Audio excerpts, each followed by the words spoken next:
The lead story for Monday, June 2nd. Gen Z is increasingly relying on ChatGPT for personal decisions drawn to its 24/7 judgment-free support. While this trend reflects a shift in how we seek advice, especially in a disconnected, uncertain world, it raises concerns about emotional depth, bias, and over-reliance on AI. The article explores the tool's benefits for reflections and accessibility, but warns of missed opportunities for real human connection. I want to welcome you to episode 1823. And of course, I'm your host, Todd Cochran. And this lead article today is concerning to an extent, but also understanding at the same time. Sam Altman says Gen Z uses ChatGPT for life decisions, and here's why it's both smart and risky. Now, I read through this article, and I don't think I find any of this at all shocking. And it's really interesting to see how people are using it by age group. Now, it appears that Gen Z is using as an operating system. They're treating it kind of like software, while people in their 20s and 30s use it more as a life advisor. While people that are older tend to treat it like a smarter search engine and a replacement for Google's.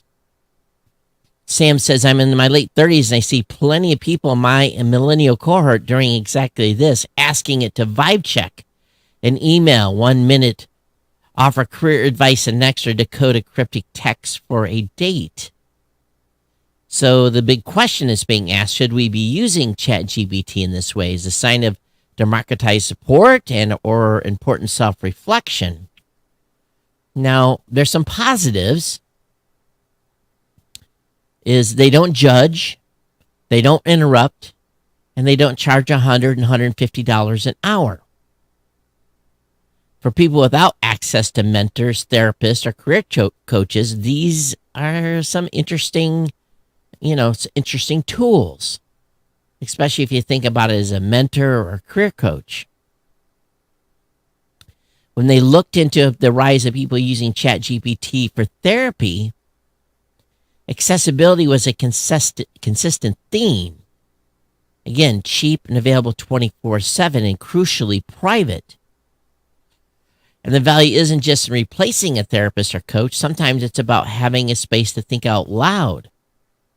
You want to explore a big move, test out an idea of quitting your job, wonder how others handled long-distance relationships or an ADHD diagnosis? You prompt, explore, and revise. But algorithms aren't always wise. ChatGPT cannot mimic empathy. It doesn't feel. It can't measure, even though it has no intuition or gut instinct, which is important. It also can't tell when you're lying to yourself. It doesn't know when the things you say is what is the most important. And bias. So if a therapist gives you bad advice, they're responsible. If a friend leads you astray, at least they care. But if ChatGPT nudges you towards a major life decision that doesn't work out, you have no one to blame. And again, we know AI can hallucinate. And psychologists have raised concerns about replacing real relationships with AI-driven feedback loops. A chatbot might feel seen without truly understanding you. And we can't ignore the bigger picture. OpenAI has an interest for people to use ChatGPT for everything, including life advice and emotional support. Now, Gen Z isn't turning to AI because they don't realize ChatGPT lacks lived experiences. They know this. Again, most of them are doing it because they feel the world feels unstable, overwhelming, and hard to navigate. Now, we living through a time when guidance is fragmented, authority is suspect, people don't trust. People are not in the office. They can't have conversations. I get a little bit of Zoom burnout, but a lot of people, that's their only connection to someone else during a day. If you're going to the office and have those interpersonal relationships and having those discussions, you learn people's strengths and weaknesses, and you have the ability to pull from that. So it's an interesting time that saying Gen Z is using ChatGPT for life decisions. I have some things I'll talk about at the end of the show about what people say the value they're getting out of these platforms. We'll talk a little bit about it again at the end of the podcast. But what say you? Again, welcome to episode 1823. I'm your host. Shout out to our incredible sponsors at GoDaddy. Score exclusive deals and discounts at geeknewscentral.com/GoDaddy. And to all our listeners, you're the heartbeat of this show. If you want to support GNC, head to geeknewscentral.com/insider and become a GNC insider. We're lit and live. Don't just listen. Experience the show live by grabbing a modern podcast app at podcastapps.com. You can interact in real time. We're watching the live boost tonight. Of course, you can check out, and let me get the right screen up here. You can check out the full Geek News Central universe at geeknewscentral.com, and where you find all of our partner shows and tons of new content. Of course, stay in the loop. Follow or subscribe to the podcast via your favorite podcast app. Don't forget to sign up for the newsletter. That link is there. I am sending the newsletter out after every show, so don't miss that. It can be comical at times. Again, you can find this at geeknewscentral.com. Of course, we want you to join the conversation. It's very simple to do so. They email geeknews@gmail.com, or you can hit me up at Geek News on X, and you can even catch me on Facebook. So we have crossed over 20 years of sponsorship by our friends at GoDaddy. And if you're ready for fantastic GoDaddy deals, they have officially supported this podcast for 20 years. So get exclusive savings. It's real simple to do. Just go over to geeknewscentral.com/GoDaddy. You start with a website or a podcast. GNC codes make it easy and affordable. Grab GoDaddy's accounting hosting for just $6.99 a month. That's a full year of hosting with a free domain name, professional email, and SSL certificate.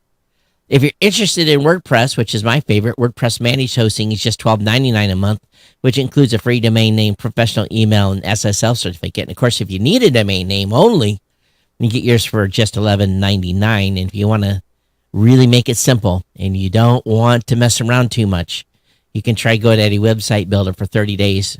Get a free trial, personal, business, again, 30-day trial on personal, business, or business plus plans. And of course, I use all of the GoDaddy products and services, and your support, yes, your support keeps this podcast alive. Use our codes, click and save. You're backing this independent team. Share my codes, our website, link with friends and family, because every time a code is used, it's just like writing a check or sending a cash donation. And thank you for keeping us online and going strong. And, I just cannot emphasize enough here. 20 years, 20 amazing years of support by the same sponsor. And, if there was a Guinness Book of World Records we had applied to it, we'd win for having the longest sponsor in the entirety of the podcasting space and still delivering value to them. And the last couple of months, it's been really good. So I want to thank you all for your ongoing support of the sponsor, and it's definitely appreciated here. So I just want to back up a little bit. The new hardware is in. The new UPS heavy bugger, $747. And essentially, it backs up everything that's over here. Everything that's in the rack. The TriCaster, the mixer, all the tools, all the stuff for the Wi-Fi, the wired, all that. And you say, oh my God. But if you saw what it takes care of, you would understand. And I'm going to reach out to the manufacturer because I don't believe the battery should have died in 5 years. Because I went back and looked at my perkers. Of course, I will say I bought it in 2019, just about the time I built the new studio. That's when I put a new battery in the other unit. So I'm going to try to find, and again, I don't have a need. And the new batteries were just crazy money. So everything has went up because of everything going on. But I also, over the weekend, updated the TriCaster. So I'm running on a brand new version today. They changed everything. Not everything. The main control piece is the same. But a lot of the startup stuff has changed. So it took me a little while to kind of figure it out. All my stream stuff was wiped out when I did this update. So I hope I'm recording in the right resolution and everything else. Everything came up. Wasn't too bad. But it really made me, I've been thinking. You guys know that when I was in the Philippines, studio, I had everything dialed in, but there was two major problems. Number one, the Rodecaster Duo continued to disconnect from the USB port on the Mac Mini, as well as the USB camera that I had. And I kind of thought maybe it was, Mac bus issues, not enough power. And I bought it. I paid quite a little bit of money, a couple $100 for basically a base unit, a powered base unit, so we'd have more power to the USB ports. And it just really still was an issue.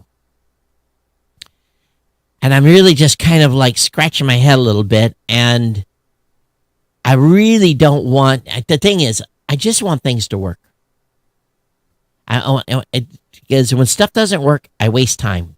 How much time did I waste in editing video, fixing audio, all the things that were happening? It was just stressing me out. Got a good back screen, everything's working. OBS is working fine. It was just this disconnection of hardware on USB ports. And I'm talking to a friend of mine, actually talking to Don Bain, the gadget professor, and his son, and, I'm like, what do I do? And they said, it's the Mac. You got, everyone that's live streaming, majority of people are live streaming with this kind of a setup. They're all on Windows laptops. And I'm, oh my God, do I have to buy a Windows laptop? And we went all through all the things that was causing an issue. And they said, yeah, it's got to be, bus instability when the computer needs, it doesn't happen when you're not streaming. As soon as you start streaming, you start using more CPUs. The computer needs more juice other places. And then it basically disconnects. And I really did not want to buy another laptop. So I'm going to reach out to you guys. Are any of you doing any streaming with a Windows machine using OBS, using a USB 3 camera? That's important. From a quality, I'm using Facecam Pro. What are you seeing in your USB connections on your Windows machines? Are you seeing drop-offs? Are you seeing issues? Or just does it work? There's a related Windows article later today in the show that I'm going to talk about. But should I just buy a gaming computer, bite the bullet, and when I go back next time, take it with me and use that for the podcast? Because I'm recording more stuff. I'm doing podcast news and myths. That's a new one. We're doing it Blueberry. I'm doing Podcast Insider Special Edition. That's for Blueberry. I'm doing this show. And I'm doing the new media show, which we're trying to determine if we're going to continue the new media show or not. What should I pick up this Windows machine? And then just for work, just use my laptop like I was, or, use the Mac with two monitors. get a little HDMI switcher when I get ready to go do the stuff for recording. I just switch to another machine. It's kind of dumb, right? Have two computers, one just for live, and maybe I just revert to Windows while I'm over there. But that comes with a whole nother situation. So yeah, it's just, and again, I've got a powered what do you want to call it, extender bus, or port, or whatever it's called, and still have the issue. So I don't know. I'm torn. I know of another solution I could go to, but it's just complete overkill, absolute overkill. And because TriCaster is this new, they got a software version. It'll be the same issue. It's called Mini-S, not cheap. And maybe when this machine dies someday, that's down here, then I will buy a rack-mounted computer, spend the money, and buy a machine that will do everything we're doing here. But I don't want to take some stupid rack that can, not for one camera and what I'm doing. It's just, again, 100% overkill. It's just the USB buses that aren't staying up. So if you have any thoughts, let me know. But yeah, and if you're using a Windows laptop, main thing I need is, it's important, Intel processor, NVIDIA graphics card. Those are the two real super requirements, just because of all the streaming stuff. NVIDIA works the best in that regard. So, okay, enough chatting with me. We'll talk about our insiders here in a little bit. But big news really coming out this weekend, and President Trump pulling the nomination of Isaacman. And it's an interesting move. And why? Why did he pull it? No one's saying anything. But was it because, and it basically, the Post said there was too many factors. And was the factors because Isaacman also contributed to Democrats? So after thorough review of prior associations, I'm hereby withdrawing the nomination of Jared Isaacman to head NASA. I will soon announce a new nominee who will be mission aligned, which means that apparently mission or politically aligned. Isaacman described the previous 6 months as enlightening and noted that both Republican and Democrat lawmakers cared deeply about the NASA mission. And it's unclear, again, what is the full reason, but some reports suggest that his contributions to the campaigns of Democrat lawmakers were a factor. And also maybe Musk leaving Doge. So,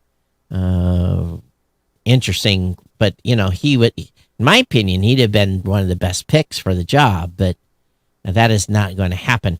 Hey, very interesting. A counter antivirus service called AV Check has been shut down by law enforcement. Now, if you didn't know what this is, AV Check allowed cyber criminals to test whether their malware is detected by antivirus products. So a Dutch court, or I think in the Netherlands, yes, seized, of course, there's a big FBI thing on the website, but Dutch authorities announced a takedown of AV Check and pulled the plug on this thing. So this is pretty big news. And malware that can evade detection can then be deployed without being noticed to steal information. And cyber criminals were using this service in combination with crypting services, which are meant to make the malware more difficult to detect. And it went down on the 27th. But they were using this to make sure that the malware that they were going to distribute was not being found with software applications like Malwarebytes and so forth. So very, very interesting takedown, and something I was not at all familiar with. There's a new magnetic 3D printed pen that can detect people with Parkinson's. And the pen basically detects slight tremors and uses electric signals to measure tremors in tandem with AI machine learning. So Parkinson's detected earlier, is better. And more than 10 million people worldwide are thought to be living with Parkinson's. And of course, it's a neurodegenerative disorder with symptoms including tremors, rigidity, slowness of movement, and mobility difficulties. So Michael J. Fox, of course, has Parkinson's. And while there's no cure, early diagnosis can help those affected access support and treatments earlier. The team behind the diagnostic method based on observations of motor symptoms are often inefficient, lack objectivity, while those based on biomarkers such as level of substance in the cerebrospinal fluid often involve specialist equipment and high-trained healthcare professionals. But this pen can capture telltale motion signs to determine if a person has Parkinson's or not. So interesting what's happening here with these types of tools and combine it with AI. Now, this is what I was referring to earlier. Microsoft is fighting USB-C chaos on Windows 11 laptops with a new label. USB-C incompatibility leads to many frustrating issues for users. Microsoft is fighting back with a new certification that guarantees features and speeds. So, yeah, the manufacturer says the USB-C is fully compatible, but Microsoft's going to be enforcing uniform USB-C standards for Windows 11 laptops going forward.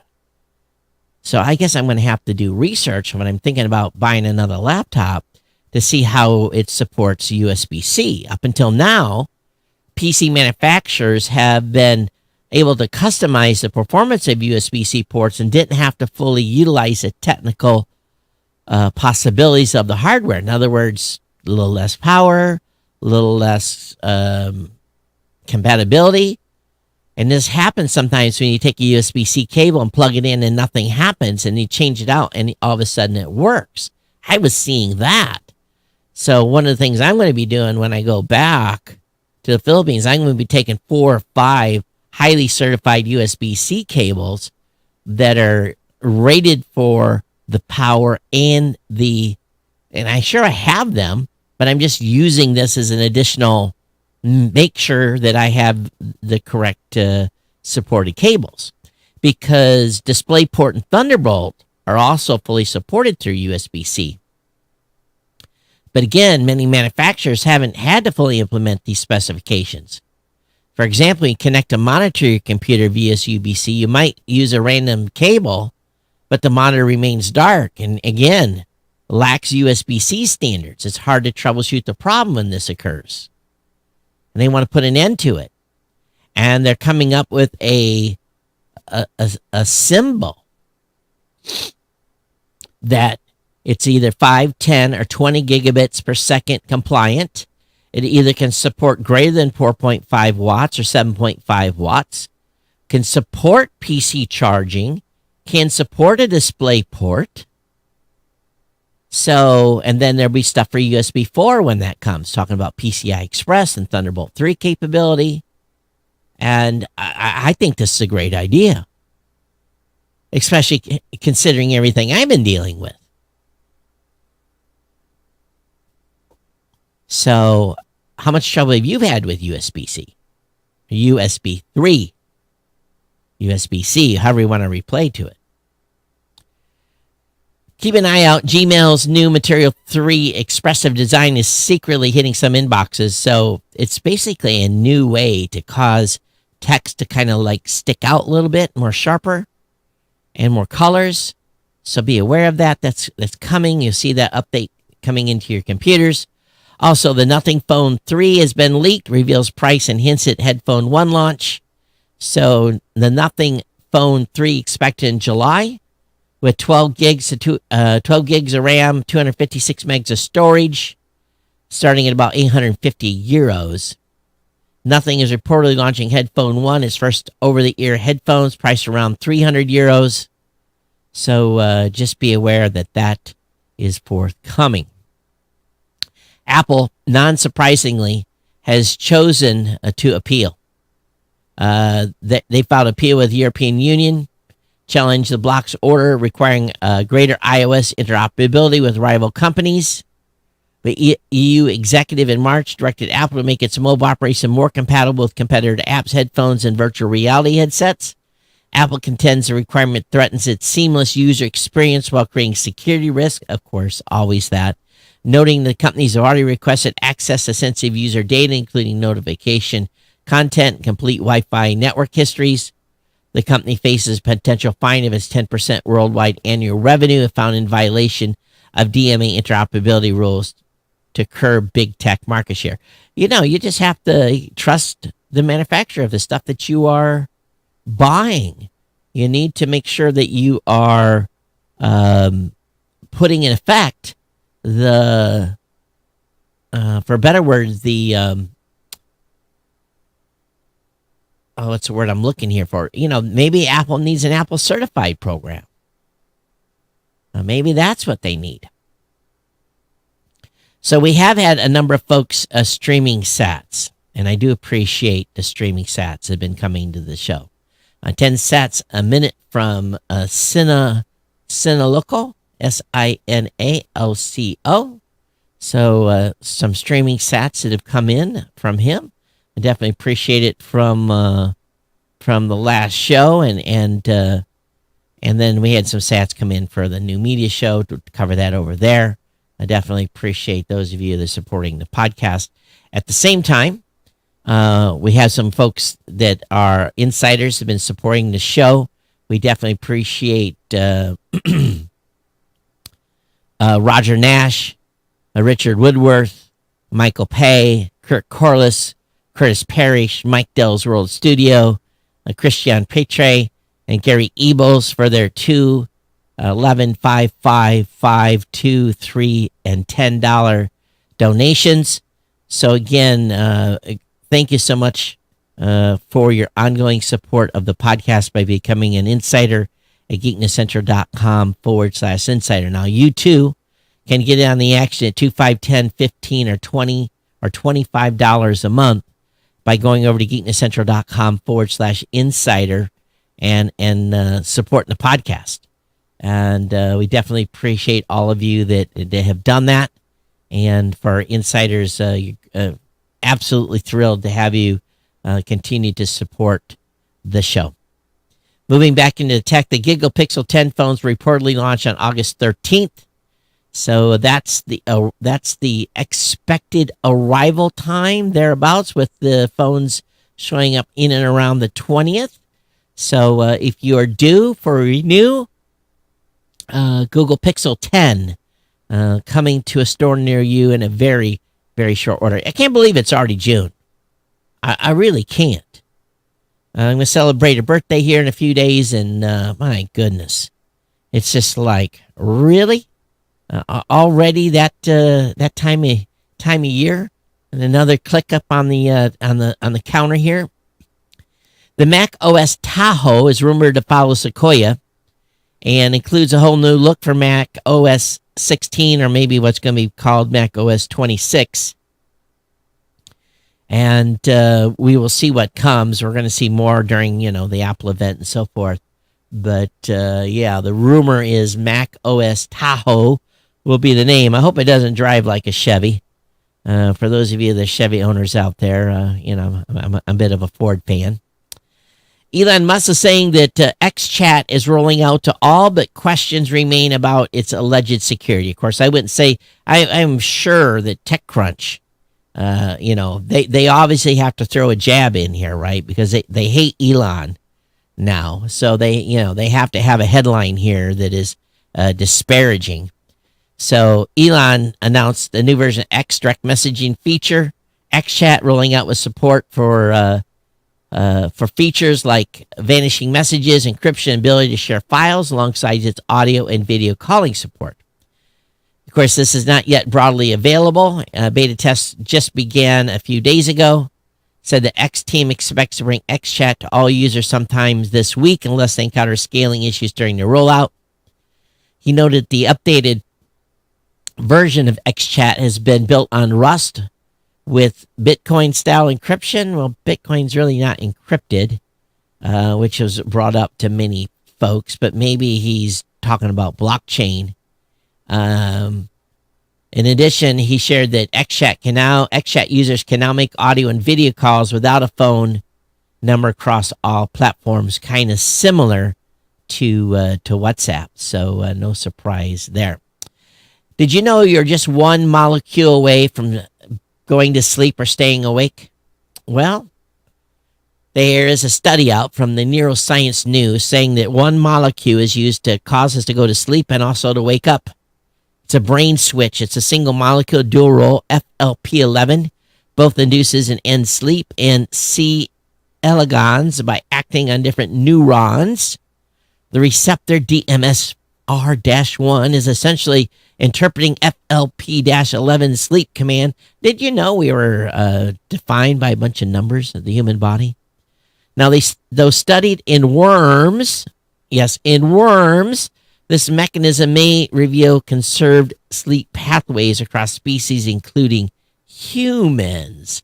So they studied this on worms, and they say that this is going to help us have a switch to make us go to sleep. Okay. It's a pretty deep article for you bioscience folks out there. Check it out. I'm sure it's not going to help us any of us in the near future. The iPhone 17 could see Apple repeat one of its most controversial hardware decisions. This year's upgrade could be smaller than expected. May not get a processor upgrade. Instead, launching with the same chipset. No one knows exactly what's going to happen. Our phones are pretty doggone amazing the way they are, so I'm not too worried. This next article I have incredible concerns about. U.S. banks don't want to have to reveal when they've been hacked. Why not? They should have to reveal this. So what happens when a bank doesn't reveal it? They pay the ransom. And then a few months later, they do it again, and it's noticed by the public. Was the bank able to be held accountable and fix things the first time? I think banks should have to reveal this stuff. We're protected by FDIC. The bank says it adds complexity and strain to their systems. No, they just don't want to report it. So they're pushing back against a recent U.S. SEC Commission ruling, which requires public companies, including banks, to disclose cyber attacks. The group members include the American Bankers Association, the Bank Policy Institute, Security Industry and Financial Market Association, all say we don't want this. This cybersecurity risk management strategy governance and incident disclosure role was introduced in 2023. But they don't want to do this anymore.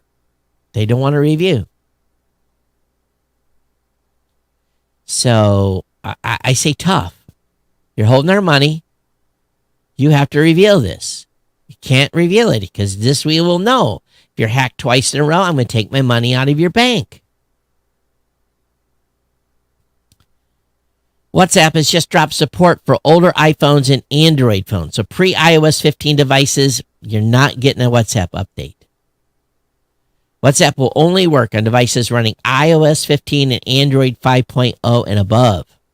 So if you are on an older Android or older iPhone or older tablet, you're not going to get an upgrade.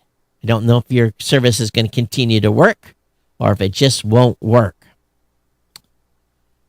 And this is WhatsApp is, in Asia, WhatsApp is the deal. No one calls you on your phone.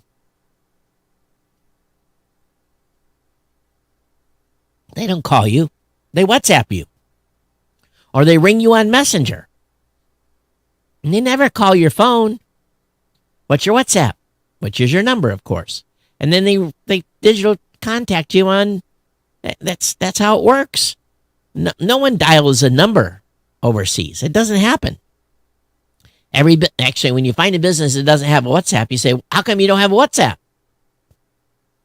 There's a company there I'm trying to do a little business with right now. I'm trying to set something up, something interesting. And I want to spend a little money with this company. They don't have WhatsApp. And a lot of companies are trying to mimic what they're doing. And I complained to the company. I said, I'm going to have to come to your business to make sure I'm talking to you. And I don't want to do that. I want to talk to you over WhatsApp. That's published on your website. So I know I'm talking to who I'm talking to. Especially if I'm going to have to put like $1,000 down on something I want to buy. I'm not going to send anybody any money unless I'm 100%, 1,000, 10,000% guaranteed you are who you say you are. Because you've admitted in your own YouTube channel that people are spoofing you. And how do I know you're not the one spoofing? It's crazy. Anyway, turning the red planet green, it's time to take terraforming Mars seriously. We haven't even got to Mars. How can you even consider this? Living plants are better than dead ones, of course. Terraforming will take centuries, if not a millennia. You know, this is right out of Space Odyssey or space stories of terraforming. And terraforming usually requires an incredible amount of energy and a whole bunch of stuff. So I think we got to get Earth cleaned up first. If we're going to terraform Mars, let's work on the things here. Get that right first. And then we can think about Mars. Because none of us are going to live long enough to see any outcome of it. 1,000 years from now, maybe. But what has anyone ever made that works for 1,000 years here, right? So this is kind of interesting. And, I watched on Netflix yesterday a 3-part series. I don't know how it relates to this article I'm going to talk about, but it was about the hunt for Osama bin Laden. A great 3-point. There was stuff there I learned that I didn't know. Some really eye-opening stuff. It was a great series. And I think about 9/11, and I think about where we are 24 years later. Almost 24 years later. And then you think about 2001: A Space Odyssey. How long ago did that come out? And the amount of time here that the amount of time that has walked through. So the Vienna Symphony Orchestra spent some time playing a waltz that the European Space Agency transmitted in the general direction of the Voyager X probe.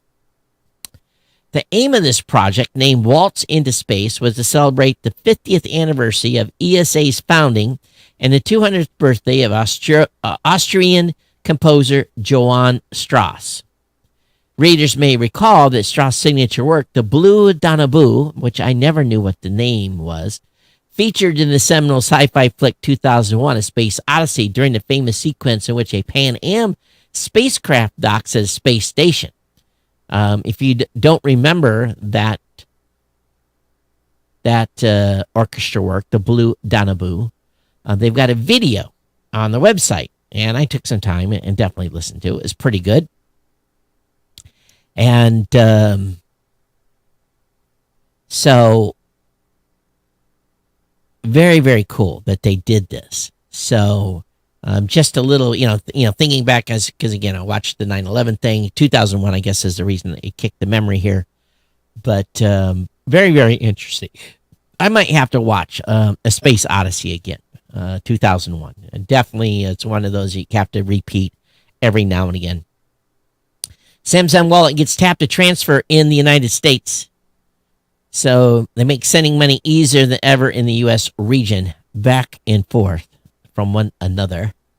So SpaceX scrubbed a launch today of 23 Starlinks. They're going to try again tomorrow morning. No reason on the scrub.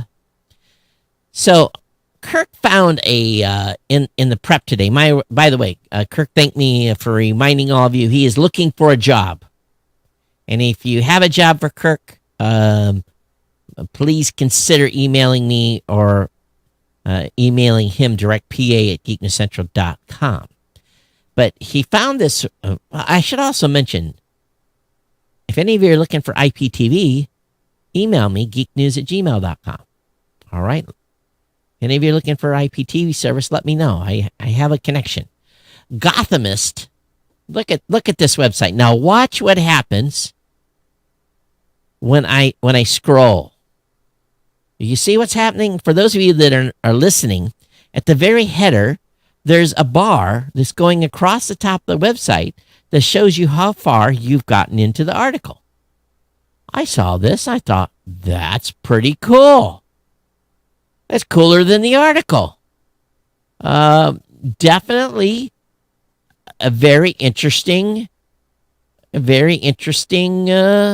function on the website. I've never seen that on a website before. So, the article is NYC summer stargazing season kicks off with a triangle meteorite shower. So it just talks about, what we're going to be seeing in the sky. And so the summer solstice is coming.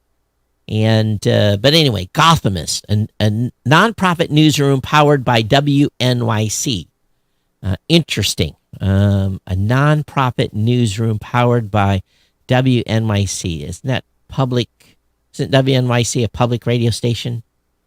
So anyway, I just thought the website was cool. The article is less enhanced or less important. Make-A-Wish helps Tacoma cancer patients fulfill a dream of giving back to fellow children. This is interesting. So Make-A-Wish, obviously kids want to go to Disneyland or wherever they may want to go. And, this is their last, it's a dream come true to get something the family likely cannot afford to do. But a young man wants to make a lot of wishes come true for kids fighting health battles. And his wish is that they give back gaming consoles, nothing to him, but give back different types of gaming device. Tucker Schuld has been fighting cancer at Mary Bridge Children's Hospital in Tacoma. He said video games have been key in his treatment process. He says, there's a lot of periods where I felt really sick and everything, but just a lot of waiting involved, so playing games just really helped take my mind off it. So when asked what his wish was, he asked for more special game system designed for hospital setting to be given to other kids getting treatment. Previously, I believe the unit had only 2 or 3 game systems. Now they have 11, which means there's one for every single oncology room, so all kids could play at the same time if they wanted to, and no one has to wait. Tucker says he wants to give other pediatric cancer patients the same experience he had. So he said, occupying myself by playing video games, all the distraction just really made it really nice, made me feel like home, take my mind all the stuff that was going on during my treatment. I think that, ladies and gentlemen, is awesome. And if you have a local Make-A-Wish foundation, and I don't know if it's national or chapters or how it works, I honestly don't.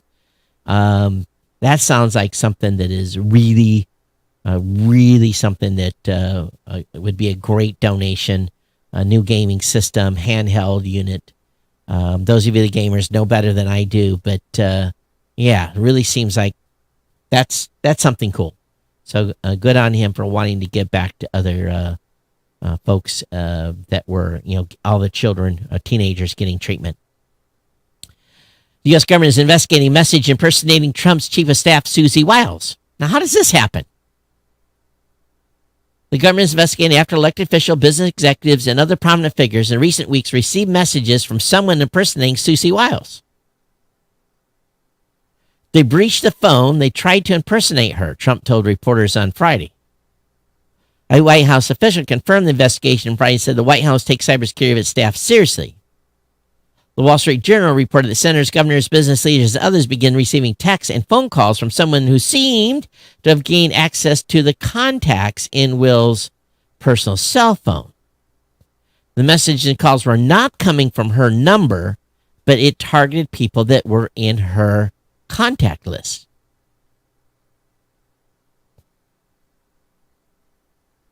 When I get hold of my contact list, good luck. I have over 5,000 contacts in my contact list from all the years doing business. I've never cleaned one of them up. It's just a task that is impossible. But you think over 20 years of entering people's numbers and names and notes, 5,000 entries, good luck getting my contacts. Is there a good tool out there to help you clean up contacts? Does it know how long since you've accessed one or been messaged by one? Does anyone know of a tool? Probably that. I'm sure there is. U.S.-led scientists discover new evidence on origins of intermediate mass black holes. Intermediate mass, aren't they all the same? Don't they operate the same? Origins, the origins of these things. So what do they have to say? What are the origins? Black holes are generally grouped into three sizes. Stellar mass black holes, which are about 5 to 50 times the mass of the sun. Supermassive black holes with millions to billions of times the sun mass. And intermediate mass black holes, which fall somewhere in between. Well, they all will kill you. So the main study, Properties of Light, Intermediate Mass Black Hole Candidates in LIGO Virgo's third observing run. Oh my God.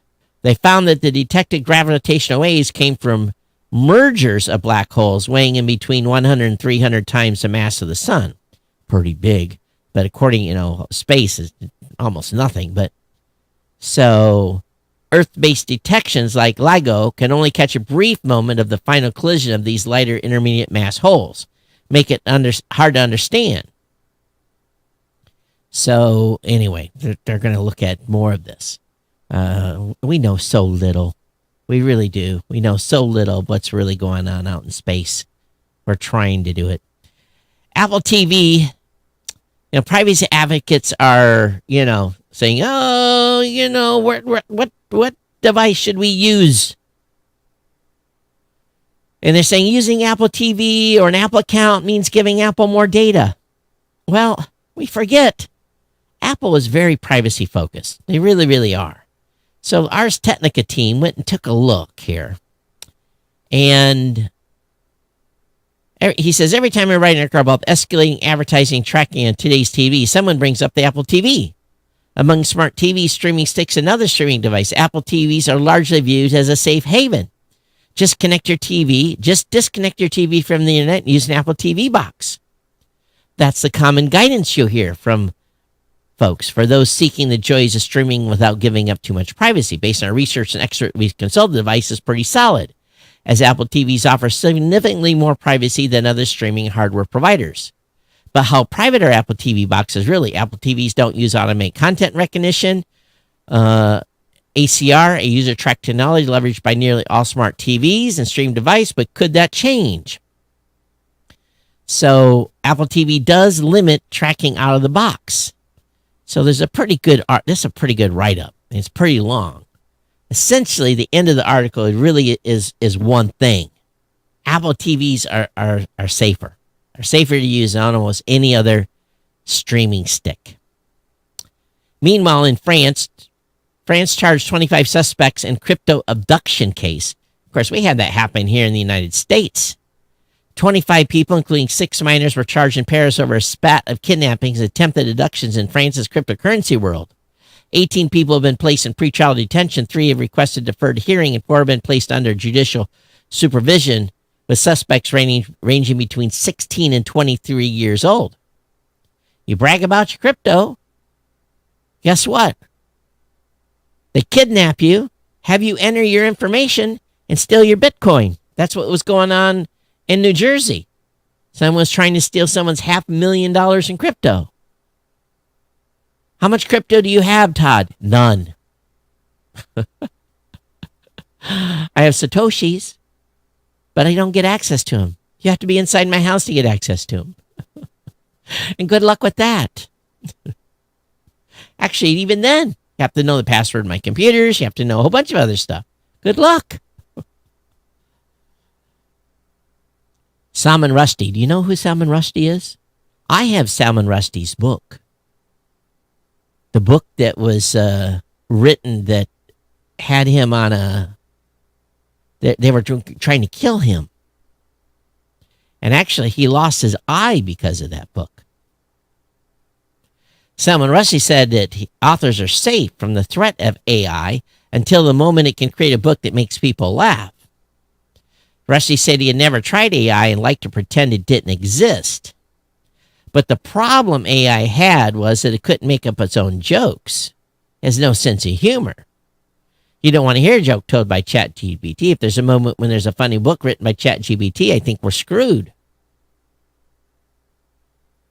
So Rushdie was making his most high-profile in-person appearance in the UK since a stabbing in the United States while he was on stage left him blind in the right eye. Of course, I didn't realize that happened here in the United States.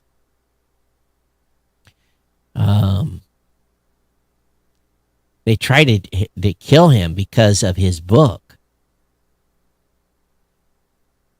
So, again, I have that book that he wrote. I've never cracked the cover.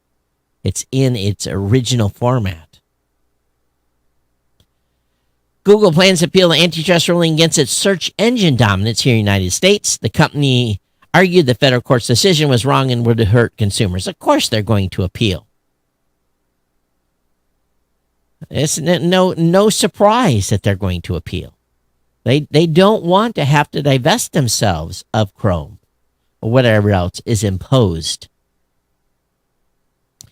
Now, this next article over on Computer World, I am going to unequivocally, absolutely just say this is not the case.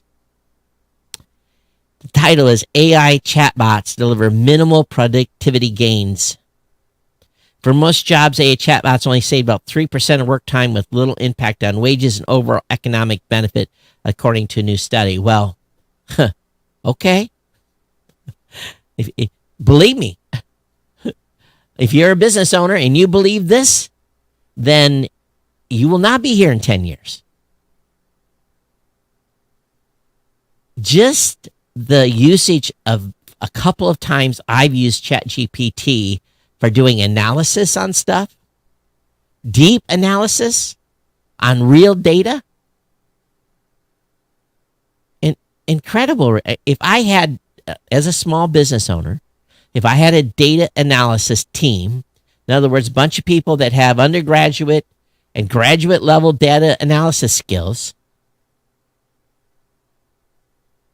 they probably would be using this tool too to get data analysis. I'm getting incredible data, able to make great decisions on product flow, what to do next, where are we headed, doing analysis of lots of stuff. The analysis piece is where it's at. Now, we can write blog posts, helping us write copy for our manuals. Take a screenshot of a UI. Upload it into ChatGPT. Explain what the menu is, the purpose of the menu. And say, write the manual. If you have any questions on any of the fields, ask me. 9 out of 10 times, doesn't ask me. Writes an amazing product manual. All I have to do is drop in pictures, point arrows. Incredible productivity gain. Saving me hours and hours and hours. Whoever wrote this has not used AI very much.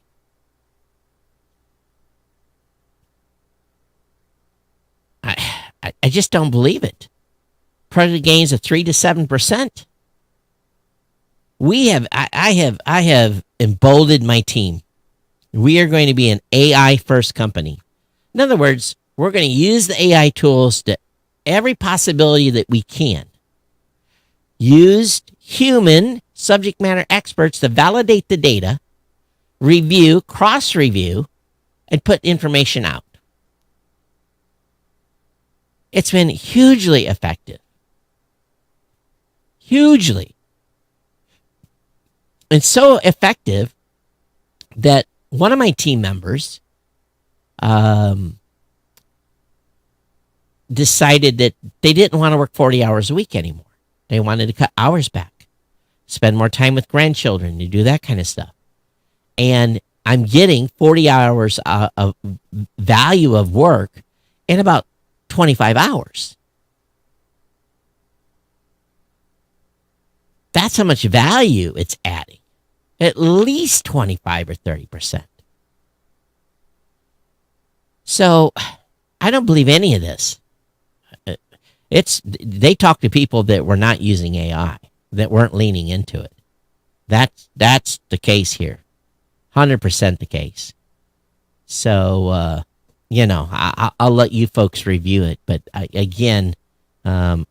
don't agree at all with this particular piece. So we're going to wrap this up here in a second, but I want to thank all of you. Make sure you get over to geeknewscentral.com. We got great articles being put up by my team. And actually, we ran out of editing money last month. So that will kick in again here in a few days. And I got to tell the team space the articles out a little bit, because we do have a budget on how many articles that we put up on the website at a given time, just because of the financial piece of this. So definitely, actually, I should have refreshed the page. We've got a lot of great data here. And please go over and read the website, support the podcast. Definitely, I want to thank all of you for, again, your support of GoDaddy. Those of you that have become insiders at geeknewscentral.com/insiders. Those of you who are watching on YouTube, wherever you may be watching, again, follow or subscribe wherever you may be. That's an important piece, whether you're on the audio podcast or video. It doesn't matter. But I want to thank all of you for being here. I'll be back with you on Thursday. Yes, back with you Thursday on another edition of the Geek News Central podcast. And definitely check out. I'll have probably some new links to some new content I'm creating. My podcast news and podcast myth show is off to a pretty good start. And if you want to keep following along on that, it'll be fun. It's going to be mostly myths in the beginning, and then we'll filter in some news, because those are almost going to be like two separate episode types. And I think you'll see a pattern of some of the stuff that we're doing. Again, everything we're putting on YouTube is available as an audio podcast as well. We're staying true to heart. It's at least in the content that I'm creating. Some of the team's creating some other stuff that's going to be strictly YouTube. You really can't see or hear some of the content. Most of the stuff I'm doing, hearing it is just as valuable as seeing it. We're making a decision on the new media show and what we're going to do. Rob is kind of trying to decide if he's going to pull back a little bit or not. So time will tell. I'm creating enough content. I'm busy one way or the other. And along with the regular JOB of everything else that goes on. Thus my dilemma. I'm making sure that I have a really good, solid connection whenever I travel again. Okay, it's been my pleasure. Again, thank you so much. geeknews@gmail.com, geeknews@gmail.com, at Geek News on X. We'll see you back here on Thursday. Everyone take care. We'll see you next time. Bye-bye.